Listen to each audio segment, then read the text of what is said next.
Hey guys and gals, Pat over here at Fellsmere Fishing Headquarters. I got the best guides on the lake with me here from Big Bass Adventures Guide Service. Captain Dan, Captain Kevin, Captain Stephen, Captain Mike. Wanted to give a quick fishing report. A lot of things change as weather's crazy. It's cold, it's hot, it's cold, and the water temperature's doing the same thing. So, I don't know. Dan, what do you think? Well, the last week it's been duck and speck for me. This is the last week in duck season. The ducks have been pretty good. We got a 2-man limit yesterday at Headwaters. We knocked out the 2-man limit on Wednesday. Still pretty good for late season. I know last week Kevin was telling me when somebody had a comment about how I'm getting the ducks to work into the decoys. Lots of decoys right now. I've got a huge spread, like the clients are sitting on top of the decoys. I got them all out there, and they're actually working the call pretty good. So big decoy spread and motion decoys. It's worth the money to buy spinners, whether you use the flickers or the robo, any kind of a robo bird with a spin is what's pulling the birds in for me right now. The speck bite, I've been doing a lot of speck fishing in the last week, and the specks have been really good. Last week my Panoptics broke, and I told Steve I went from 0 to 0 in about 90 seconds. I know I'm at progress peak at frozen pizza, but the electronics are really important, and that day it showed. I switched over to my downward scan. My downward was working, and I was vertical jigging in the zigzag in about 14 foot of water, and the fish are really low, and you can spot lock, and you got to get used to it because the jig doesn't fall straight down. It kind of falls at an angle. Follow your jig down, you can put it right to the school, and when you spot lock, the fish are hovering over structure when you do this, so they're gonna move, but they're not gonna move from that structure. So if you spot lock down over the school, you might have to pull up 5 feet because they're sitting on a hump or a piece of grass or a brush pile, and you just kind of move back and forth with them, no more than 20 feet each way, and you'll get back on that school. That's what I've been doing this past week. The cold weather is key. So we crushed them Thursday and Friday, and I had another trip on Saturday, and that wind switched around to the south, and it was warm. I think the low was like 69 that morning. As soon as that wind started to blow from the south, the specks shut right off. And we had live bait, and we were dropping the bait down, and you could literally see the specks come right up to the bait, and they wouldn't bite it. So still very sensitive on the weather. I'd say on the backside of the cold fronts, until it warms up, it's been really good for specks. Nice. Appreciate that, Dan. Captain Kevin, how you been catching them?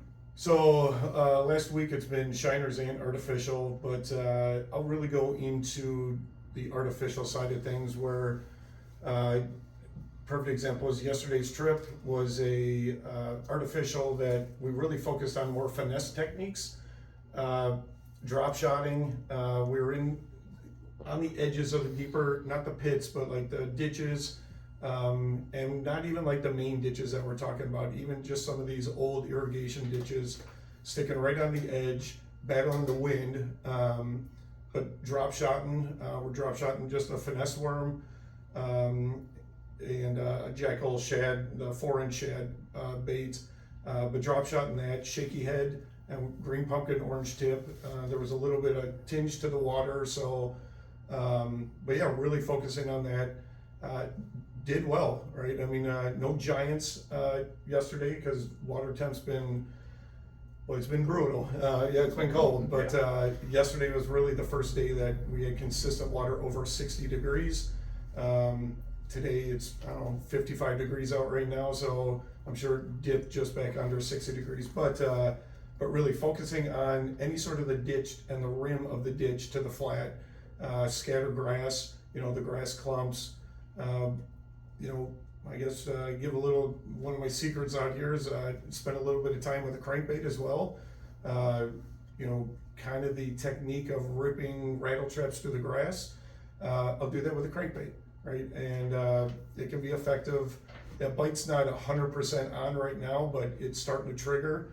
But yeah, really the finesse technique of drop shotting, shaky head, like don't be afraid to downsize with that, because the artificial bite has been tough with this. God, what are we on? 10 days of cold, right? Yeah, Except for the weekend. Yeah. So but it's been really good. It's been on fire. That's awesome, man. We appreciate that, Captain Kevin. Captain Steve, you been catching anything? Yeah, a couple here and Yeah, there. he had one heck of a day the other day, guys. We want to know how you did it. Yeah, we had a shiner day the other day. It was pretty extraordinary. We had 16 fish, 5 pounds or better, on one hoe. That's awesome. And what was the big one? It's a good day. The big one was 8 pounds. Nice. New PB for that fine young gentleman. Had a great time watching it. It was fun to watch. But I wanted to kind of elaborate on what Kevin was talking about.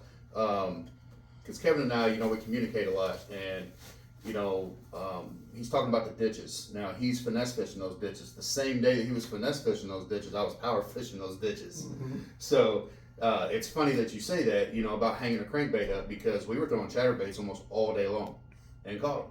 And caught a couple 5+ pound bass. Had another good one get off. I got a decent look at it.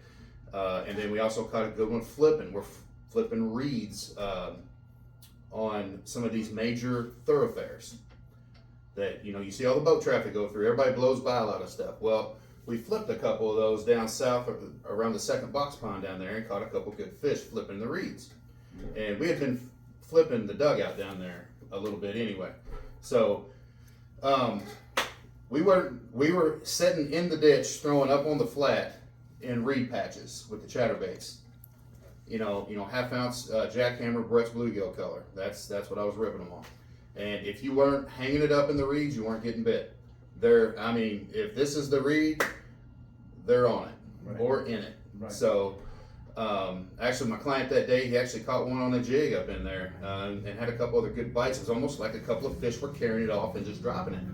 A lot of bucks. We caught a ton of fish. A lot of bucks though, a lot of small fish, and they were peeing.